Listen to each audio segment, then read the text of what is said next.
makes sense to call Jones Properties first at 472-4000. Plus, you can get additional information by logging on to the website at www.jonesproperties.biz. Jones Properties is also looking to invest in properties. So if you have a property that you need to sell, call the professional team at Jones Properties first. They'll help you find the perfect property for whatever your needs. Call today, 472-4000. And don't forget to keep up with Jones Properties on Facebook.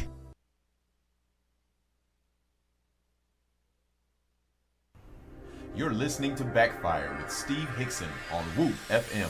Call 423-614-5553 to join in on the conversation. Now, back to Backfire. All right, we're back live here in the studio, guys.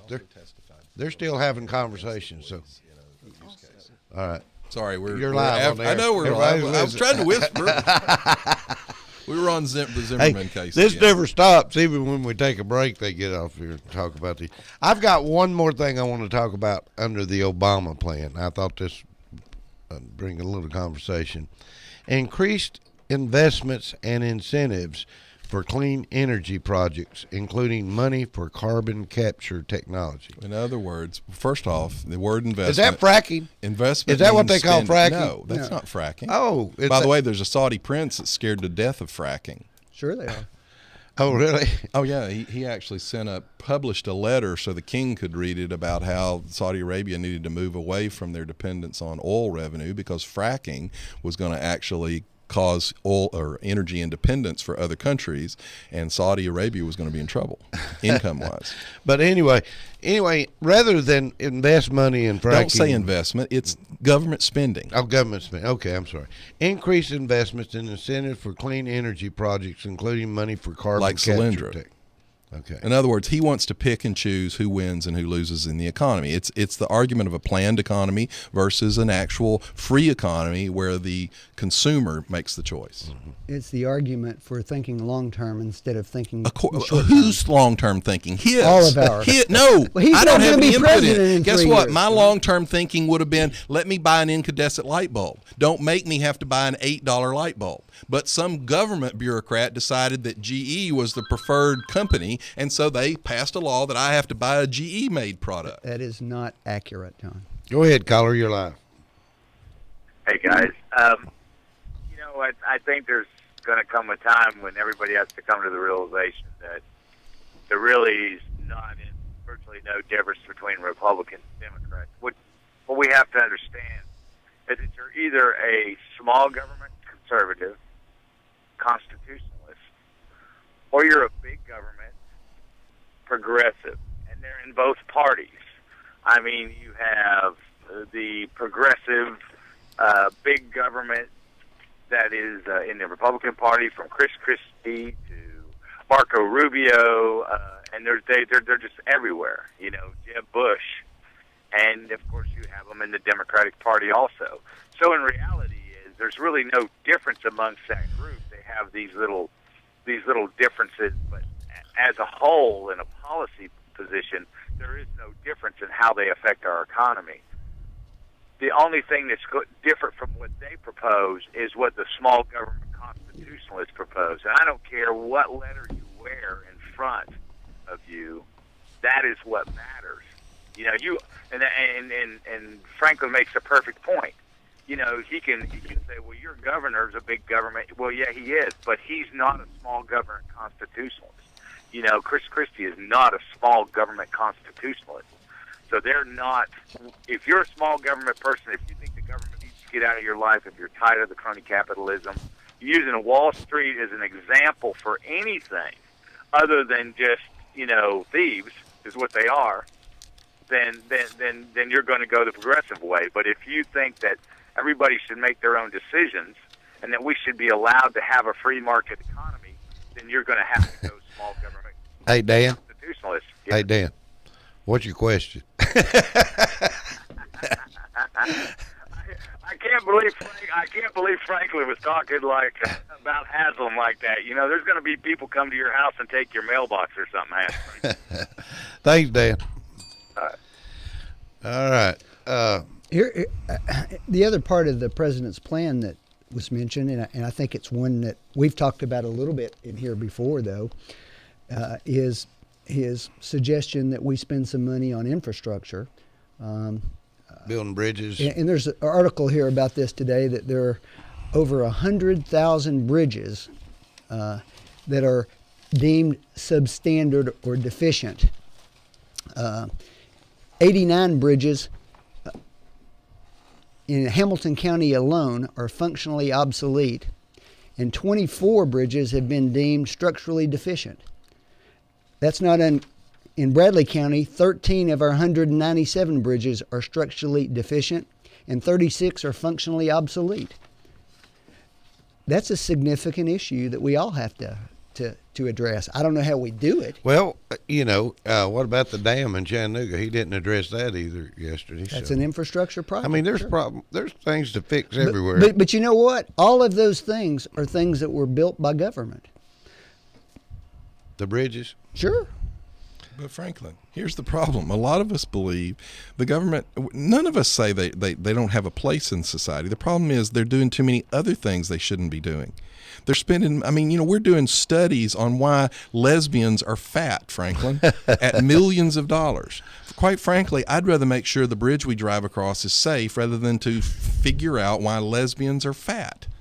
Now, we spend billions and billions of dollars on crap like that. And anytime a Republican talks about cutting some of that, we could have a useful discussion about should we transfer some of that money over. But he doesn't want to transfer anything. He wants to keep everything going. He wants the wasteful spending going, while at the same time he wants to talk about all these investments he wants to make. Well, why doesn't the Republican Party come to the table and actually, say that? Then? I'm glad you said that, because we just did that. The House passed a bill on energy and water development.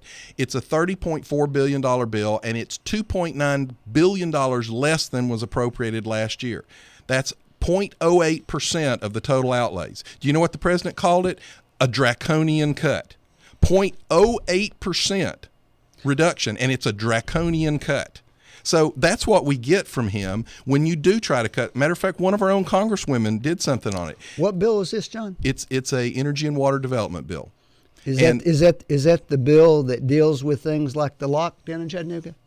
It probably is, but let me tell you what they cut out of it, Franklin. They blocked federal regulation of refrigerators and incandescent light bulbs. Okay. Representative Marsha Blackburn. What it was really about. You're missing the point. It wasn't about the Marsha money Blackburn took aim at ceiling fan regulations. Franklin, all this costs money. My point is it was only a 0.08% reduction, and the White House called that a draconian cut.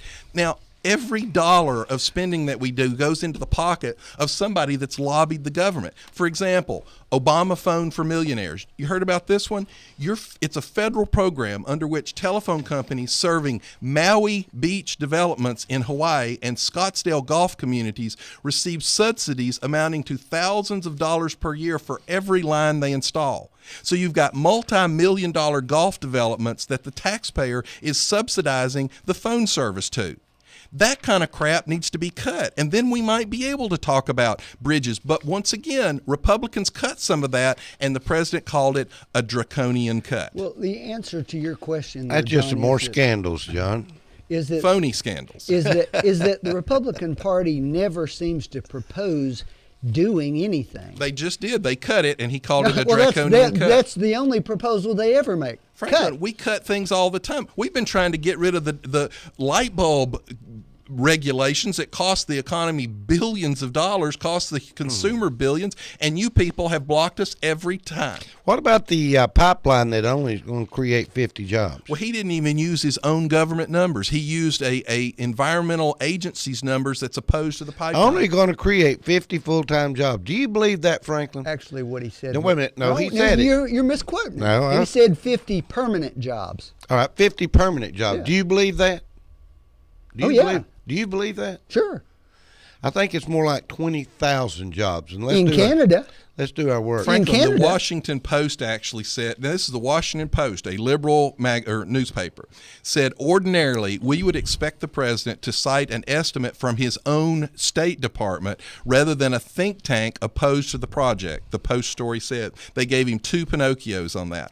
The actual increase in jobs is estimated at around 42,000 jobs when you factor in all of the input. You're talking about the construction job versus the permanent job, Franklin, and that's what he said. Franklin, let me If ask you're you. going to build bridges, is that a permanent But let me job? ask you a question, Franklin. How much does that Keystone Pipeline cost the government? Oh, it'll cost a fair amount. Nothing. It's a private. It may be a private one, but there's tons of Franklin, federal here's the involvement point: in that. 42,000 jobs could be created at zero cost to the taxpayer, and this president's John, blocking it. I've already told you in the past that I think that pipeline will ultimately get Well, then built. why isn't your guy pushing it? He's Matter of fact, still- not only is he not pushing it, he's blocking it. Because John, when you're president, He ain't you're got enough dealing union pay. you're dealing with lots of different interests. You mean that have 5 to- years and 15,500 pages of review is not enough review? What I'm saying. We'll probably get that passed when we find out about Benghazi, John. Oh, you're never going to find out anything. It's what is it? Another scandal? That the Keystone Pipeline is a scandal. What are these scandals he's talking about?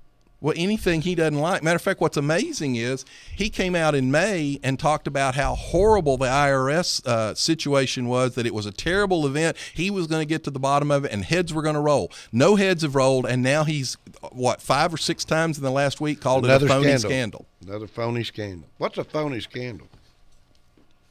What does jumpstart mean? Tax spending money. Government. Jumpstart. I mean, that's a new word that he likes. He keeps using jumpstart. You know the difference in jumpstart in the north and jumpstart in the south. Jumpstart in the north is hooking battery cables up to a battery and starting another car. In the south, it's called boosting. Can I have a boost? But anyway, jumpstart is most of the time it's going to be a bad battery or something. So maybe you ought to fix the problem instead of try to jumpstart it.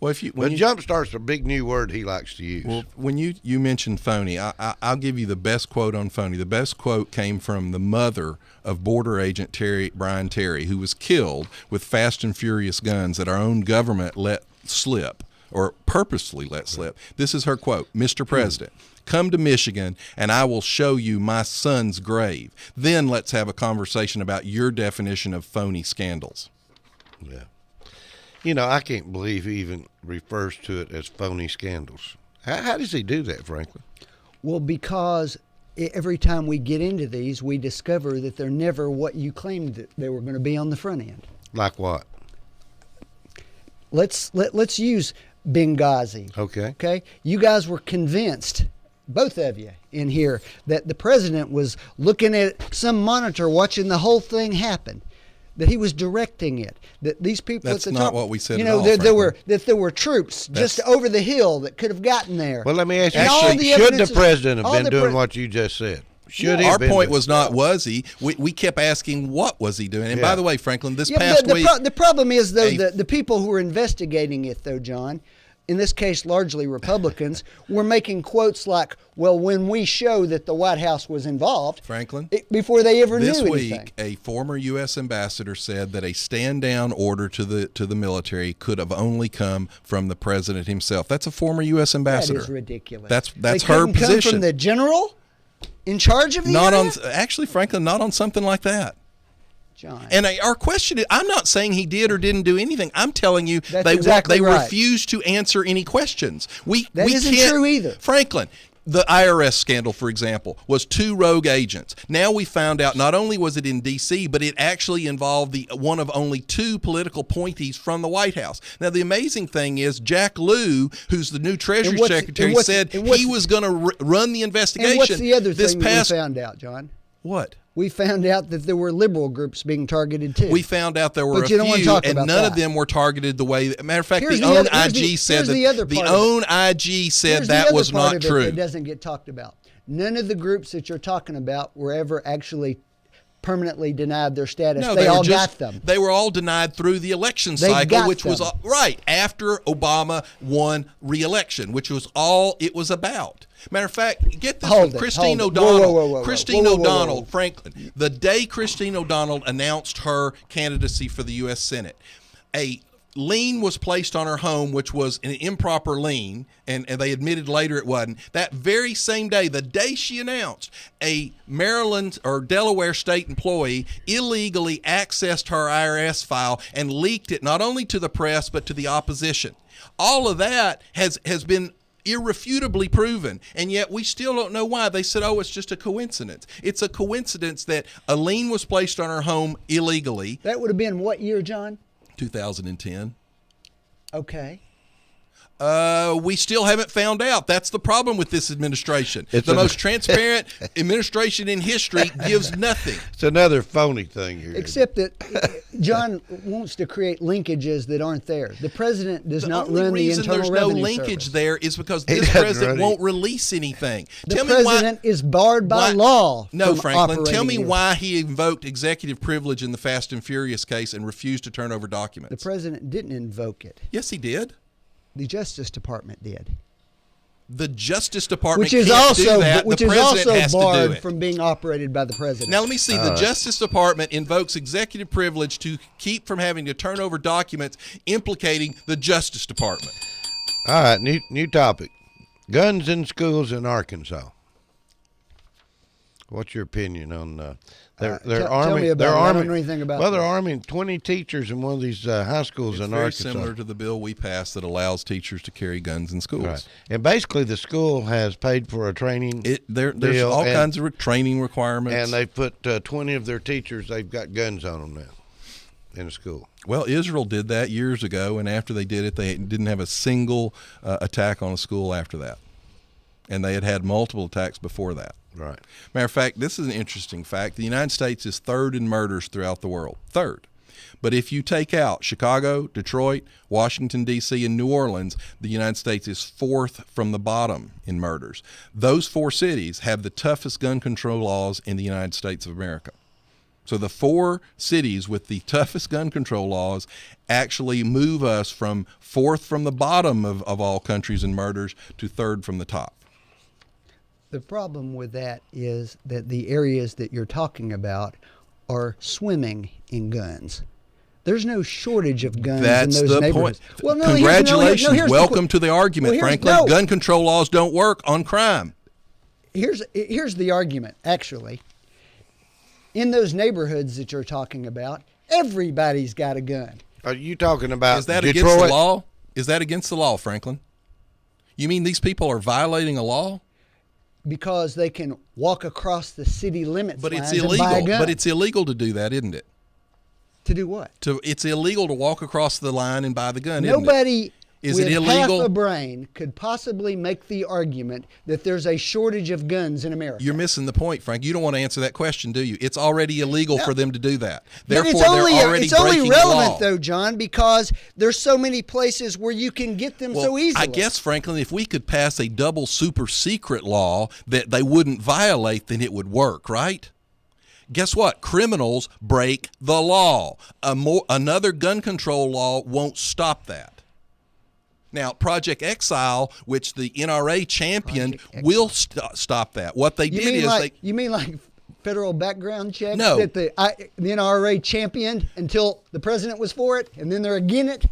Franklin, the Remember NRA that? has the NRA. You're a life member. You do the remember NRA that, has right? always championed that until they wanted to do it on Until personal the president was personal involved. transactions. Franklin. Till the president was involved. By the way, Then I it want to was give a bad gun to my idea. son. I've got to submit my son's name to the federal government for Then permission. it's That's only what the because the NRA was president's against it. involved And by the that they're way, opposed let me to it. finish what I was saying. Project Exile was an NRA program which saw a huge decrease in crime in Richmond, Virginia. They prosecuted anybody committing a crime with a gun under federal law.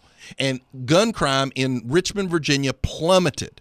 By the way, every state that's passed a concealed carry law has seen up to a 40% decrease in the violent crime rate. Hey, Franklin, last question on this. Are you for the guns in the schools in Arkansas with the teachers carrying it or against?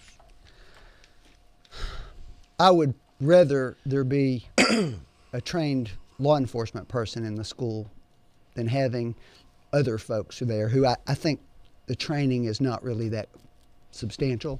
Well, it's my understanding, I read an article about it, but they've been trained by a professional company. I still would imagine that it's a relatively short amount of training, and I would prefer the professional to be doing it. Mm-hmm. All right. Does Hillary Clinton deserve to be president? Well, that'll be up to the voters.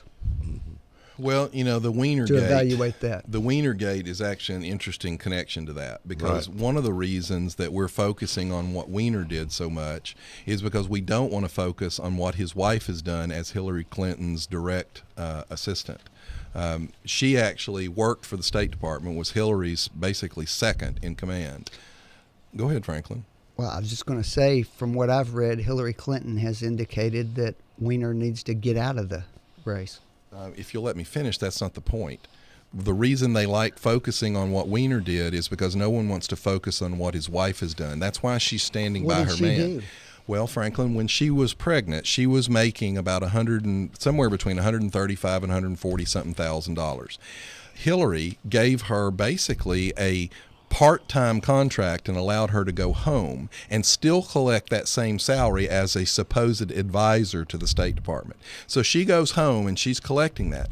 While she's collecting that State Department money, she then gets a job with a publicly traded company on the New York Stock Exchange at around $300,000 at the same time.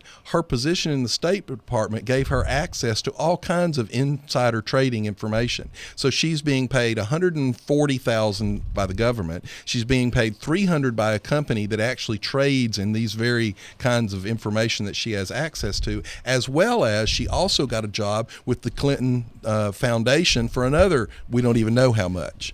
So on top of the fact that she has probably some of the strongest connections to many of the radical Islamic worldwide terror cells or terror organizations herself. So she's standing by her man just like Hillary did She's hers. standing by her man so that she doesn't get the scrutiny for what she's been doing. Charles Grassley is trying to investigate this, has requested documentation, and the State Department to this point has refused to turn over, once again, the most transparent administration in the history has refused to turn over any of the requested documents. First I've heard about this one. I'll have to do some research. Hey, Bring it back up next week. Well, Franklin, bring it back up next week. Let me say this. I'm I'm not sure that the connections about radical Islam are probably very fair, but I will say if she's collecting a check for supposed part-time work while she's at home by the State Department, do you think it's appropriate for her to then also be working for a New York Stock Exchange traded company at the same time? I suppose it depends on what her business actually is. There are lots of consultants that work for the government that are not working at a federal office building somewhere. I'm not saying you're right or wrong. I'm just saying that's not completely obvious. What's Mrs. Wiener's full name again? Her name is, I don't know if I can say it, Huma Abedin. And she was making between $135,000 and $155,000 with benefits and the change in her status, she was changed to, I think, advisor, was kept secret. Nobody knew about it until this past May. It was broken by Politico, which is not a conservative group. That's actually a liberal news organization. She then went to work for Teneo. Teneo trades stocks and bonds. They're a bond trading company. Yeah. Her security clearance gives her access to all kinds of information at issue in that kind of business. Her work with Teneo netted her an additional $355,000 annually. She was also, Bill Clinton, by the way, is a board member of Teneo. I mean, this is a multiple layer mess. You called this Wienergate? Wienergate. I love it. We have now wait a minute, is this one of those phony scandals? I'm sure it will be. Is this a phony scandal? Charles Grassley is heading up the investigation, and her investigation's been going on for a while. It's just been very quiet. But thus far, he has not received a single document requested from either the State Department or from Wiener's wife. I tell you, Hillary Clinton, bless her heart, she just keeps coming up with it somehow. Bless her heart. Benghazi, Bill, now he's got the Wienergate around her. So 18 points. like I said, polls. does she Did you know- deserve? Does she deserve to be president? Did you know she has pleaded a loss of memory no fewer than 250 times during congressional hearings? And does she deserve to be president? Well, anybody that can't remember any better than that doesn't. I tell you what. Hey guys, we enjoyed it. We'll see you next week, everybody. We're done already? We're done. It's 8:30, buddy. And I'm going to play you another song going out today. Oh, by the way, Howard Dean now says that Sarah Palin was right about the death panels. Now say that again. Howard Dean has now said that the Independent Payment Advisory Board is essentially a death panel. He's called it a health rationing body, and that it's a horrible idea and it shouldn't have been put in the health care bill. That's Howard Dean. Oh, if we get on the health care bill, we'll be here the rest of the day. No Obamacare is what I'm going to So Sarah talk. Palin was right. No Obamacare. We'll see you next week. Who is it? Candygram? Go away. I saw that on Saturday Night Live. Who is it? Santa Claus. Come on, it's not even Christmas. Who is it? Easter Bunny. How dumb do you think I am? Who is it? Stimulus check. Stimulus check? Oh, well, why didn't you say so?